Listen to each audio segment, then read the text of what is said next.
Salut la famille. Fait divers. Cette nouvelle vidéo est dédiée à tous les fans de Grand P. K2R Welcome Pride. Et aujourd'hui, je vous parle d'une triste réalité entre soi-disant famille de Grand P et Alpha, le manager de l'artiste en question. D'abord, moi je commencerai par féliciter ce jeune qui a osé approcher Grand P. Aujourd'hui, on parle de la famille de Grand P. Aujourd'hui, on parle de sa famille. Vous n'êtes pas sans savoir que le jeune a passé tout son temps en train de traîner dans les rues de Conakry avec sa grosse radio à main et se faisait taquiner par tout le monde à longueur de journée. Allez-y au bloc des professeurs ou allez-y à Madina. Peut-être quand vous prenez 1000 téléphones, vous verrez que les images se trouvent dans 900 téléphones. Grand P était devenu, je ne sais pas, un jouet pour les gens. Et il y en a même qui le prenaient pour l'envoyer dans les maquis, où il pouvait faire 1 à 2 semaines. Moi, je connais Grand P à plus de 20 ans. Je dis bien, je lui connais à plus de 20 ans. Si vous voyez, aujourd'hui, je suis en train de me battre pour lui, c'est parce que je sais un peu d'où il vient. Et quelles sont ses ambitions par rapport à la musique. Alpha n'a pas été le seul que Grand P a contacté. Mais chaque fois qu'il contactait quelqu'un, on n'apportait même pas d'importance. On se moquait de lui, on le filmait. Quand il commence à chanter, ce qu'il dit, on n'entend même pas. Mais malgré tous ces défauts-là, le jeune Alpha a dit, bon écoute, l'impossible n'existe pas, vouloir ses pouvoirs. Et il a pris Grand P, il l'a approché. Il l'a fait rentrer dans le studio. Grand P a chanté. Et quand le Sili est parti en Égypte, il n'y avait même pas les moyens qu'il faut pour faire voyager Grand P. En ce moment, où était la famille de Grand P? Cette soi-disant famille aujourd'hui, où vous étiez? En Afrique, on a des familles quand on est riche ou quand on est célèbre. En réalité, la vraie famille, c'est ceux-là qui contribuent à ton évolution, qui te soutiennent dans les moments difficiles. Voilà ce que moi j'appelle famille. Ouais. Si tu parles d'Alpha et tu le traites de quelqu'un qui arnaque les gens, c'est que tu ne le connais pas bien. Renseignez-vous sur sa famille d'abord, qui est son père et qu'est-ce que son père fait.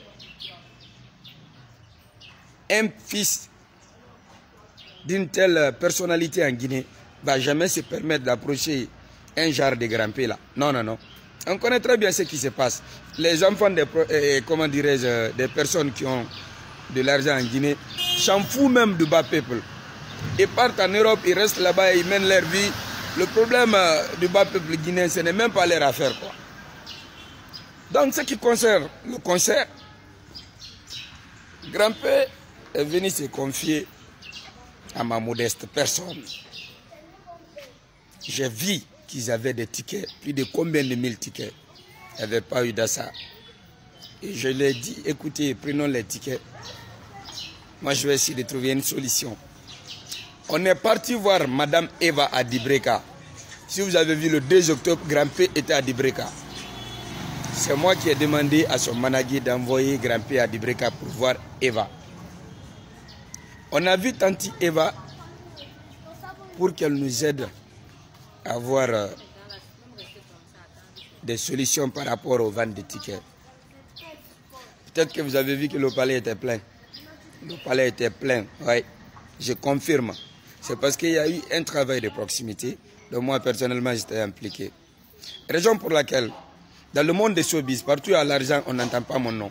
Mais partout où il y a mobilisation dans le bon sens, c'est là-bas moi j'interviens. La mission a été réussie. Mais là où je vous parle, la famille de Grand P, ils n'ont pas raison, ils ont tort. Si Alpha a présenté 9 millions par rapport au concert, c'est de partir faire des enquêtes, à savoir réellement combien est rentré, comment les dépenses ont été effectuées. Parce que quand vous prenez toutes les célébrités qui ont fait les déplacements et leur hébergement, commencez d'abord par tous les hôtels 5 étoiles qu'on a eu à payer et leur nourriture, vous allez tout de suite comprendre que ça vaut la peine. Mais ça donne beaucoup de visibilité à grimper. Là où je vous parle, moi personnellement, j'ai appelé les organisateurs de PANAF. Ils doivent me répondre aujourd'hui à 20 h. C'était par rapport à la participation des grimpés à l'événement. Parce que la France lui a refusé un visa. Ça devrait choquer au moins la famille des grimpés. C'est en ce moment où la famille devrait se lever pour crier. Mais pas après le concert. Et moi-même, j'ai dit au consul de la France que le président français est un artiste comme nous. Pour ceux qui ne connaissent pas, le président français, il a rencontré sa femme là, sur une scène théâtrale à Paris. Donc ça veut dire que le président français même connaît l'importance de l'art et de la culture. Ensuite, j'ai appelé Columbus, région de Ohio aux États-Unis d'Amérique, pour la fondation de Grimpé. Et j'ai appelé l'un des responsables du Royaume du Maroc qui investit beaucoup par rapport aux handicapés en Afrique. Comme Alpha, c'est un jeune d'avenir, il a créé une fondation pour grimper, pour ne pas que le gars se retrouve pauvre dans sa vie. Qui nous rend pauvres en Afrique? C'est notre famille. C'est la famille qui te rend pauvre. On dit grimper, grimper. Ils ont créé un problème entre grimper et son manager. Alpha, ce que tu as fait, c'est le bon Dieu qui va te payer. Prends grimper, donne à sa soi-disant famille. En un mois seulement, vous allez voir l'état du gars. Il va reprendre ses activités nocturnes, traîner dans les rues. C'est ce que vous voulez. Et toutes les personnes là qui sont parties dire à la famille de grimper qu'il y a eu des milliards qui sont rentrés, c'est des gens qui sont là, ils sont contre aujourd'hui le succès de grimper. Parce qu'il n'y a pas un artiste chanteur guinéen aujourd'hui plus célèbre que le Nain. Ça n'existe pas ici. C'est le seul qui peut vous faire le plein de tout. Il peut vous faire le plein. Et quand on dit ici en Guinée qu'un artiste a fait le plein, il faudrait qu'il y ait un travail de proximité qui est là, je vous ai dit ça. Ce qui concerne le cas de Grimpé, Alpha n'a pas mangé l'argent de Grimpé. Il est en train de construire l'avenir de l'artiste. Et la famille pense qu'il a tout. Peut-être par jalousie, ils vont récupérer Grimpé, vous allez voir comment il va être. Et ceux-là qui pensent qu'après Alpha, ils vont récupérer Grimpé pour essayer encore de lui prendre faire des tournées, vous vous trompez. Toutes ces planifications, commencées par la Belgique, la France, les États-Unis d'Amérique, le Canada, c'est le nom d'Alpha et le nom de Grimpé qui est sur le dossier. On le reconnaît en tant que manager.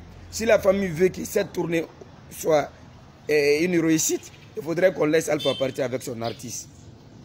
Et tout ce que les gens sont en train de raconter, c'est des pipeaux, c'est des bobards. Il faut qu'on se respecte dans ce pays, quoi. On est trop méchants, on est très jaloux, quoi. Je savais que ça allait arriver, et moi je dis Alpha. Même l'avant-dernier jour, avant le concert, c'est moi qui ai pris l'argent dans ma propre poche pour aller acheter du manger à l'artiste et à ses gardes. Parce qu'on était là-bas, on était fauchés, il n'y avait pas d'argent. Je sais combien de fois nous sommes en train de se battre pour grimper. Et la famille de Grimpé, si vous me regardez, demandez Grimpé. Je l'ai envoyé voir un monsieur qui doit nous recevoir pour sa propre voiture. C'est des négociations que nous sommes en train de mener. Si vous pensez qu'Alpha a mangé des milliards, prenez Grimpé. On ne va rien dire. Mais Dieu ne dort pas. Dieu ne dort pas. Et un jour viendra, la vérité va triompher. Avant de terminer cette vidéo, je demande à tous les Guinéens de mettre la balle à terre, surtout à nos politiciens. L'heure est très grave. La Guinée reste et demeure notre pays. Vive la paix, vive la réconciliation nationale et vive le dialogue.